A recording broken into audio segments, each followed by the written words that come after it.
95% of ecom brands struggle with hiring A players. There's two approaches that they can take to build their team. The first is to hire in-house, which is usually slow, inconsistent, and expensive. And then there's recruiters, a more predictable approach to hiring great talent for your brand, but it comes at a cost. And due to pressure, fast growth, and an overstretched team, most brand owners bite the bullet and overpay to fill the role because they're left with no other choice. But there is another way, one that over 100 of my clients have used to hire hundreds of A players at a fraction of the usual cost, whilst they scale to 8 and 9 figures. And that is exactly what I'm going to explain to you in today's video. If you don't know me, my name is Jack, and I've been helping brands grow for the last 5 years. I started with a paid ads agency, but I realized very quickly that marketing isn't the biggest issue for brand owners. It's building out the back end. So 4 years ago, I launched OrgBuild, a company responsible for scaling over 100 brands to collectively earn more than $250 million every single year by placing the systems that not only allow them to scale, but to hire A players at a fraction of the cost, but also allows them to grow 2x faster than any other service out there due to one thing: risk prevention.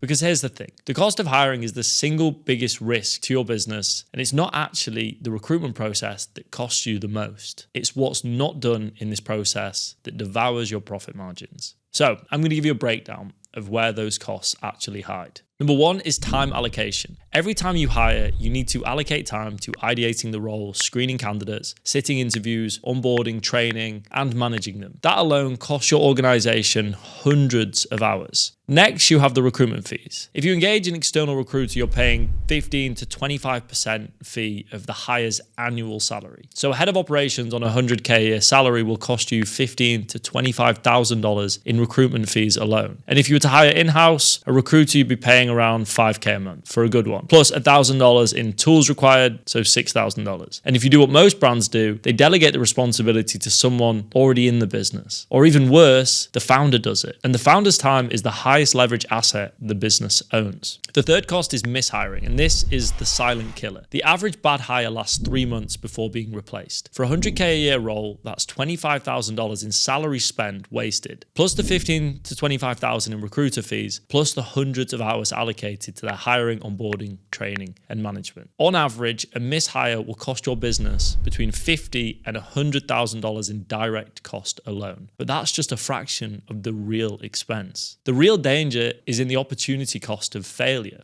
A scaling brand will hit a ceiling and see growth stop dead if they do not hire the right people. And the most dangerous thing to happen to any business is for it to lose momentum, because the cascade effect of stagnation is what kills brands overnight. And why recruiters are so expensive is not because of the fees they charge, it's because of the one fundamental part of any hiring process required to reduce the risk of mishiring and killing momentum that 99% of them just don't consider. A typical recruitment engagement will look like this. You agree terms, 20% fee of the annual salary paid on hire. You share a job spec with them. They share with their network and find interested candidates. They intro you to a candidate, you screen the candidate, and then you hire. And that's it. Nothing before, nothing after. And that's the risk right there. You could order a coffee and the barista could bring you an Americano, a flat white, a double caramel frappuccino if that's what you're into. And technically they would be correct. But nowhere do they take the time to learn what specific coffee you want, what milk you like, how hot you want it, whether it's to have in or to take away.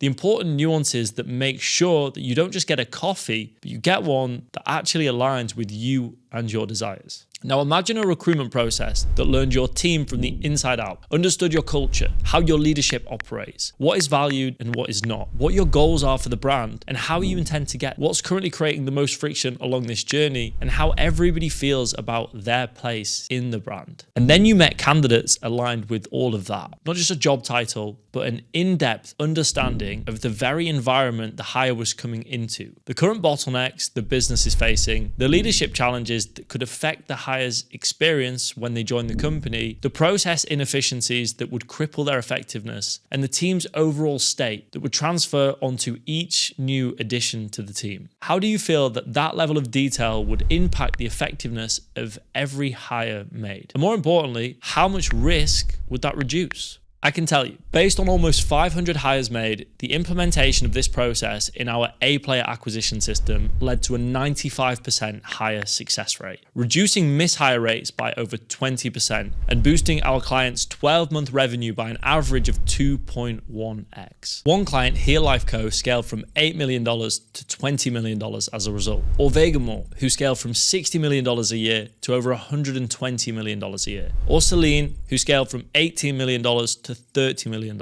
The shift was undeniable. Because here's the thing, the real cost of recruitment is not in the upfront costs, it's what you pay afterwards. The lost time, the lost momentum, the lost growth that went to your competitors instead. And the only real winner in these situations are the recruiters. They delivered the coffee, but it never satisfied your actual needs. Because building a real organization requires you to get a lot deeper than just looking at where you lack capacity and creating a generic job spec that sounds like it solves all your problems. Building a real organization that allows you to scale revenue and profitability while simultaneously allowing the founder to take on less and less responsibility requires a forensic approach to diagnosing the true reality of the business underneath the Meta and the Shopify dashboard, behind the shaky culture and the bootstrap leadership. Real sustainable scale comes from building out an organization, not just hiring for roles that push one vertical but don't consider the variables that will really move the needle. So next time you're looking to grow, consider your org as a holistic environment, not just a team of individuals with separate functions. And if you're an e-com brand doing over $1 million a month or more, and you can see that you have an org problem, I have something for you. Head to my Instagram, the link is in the description of the video, and send me a message to get an audit of your current organization.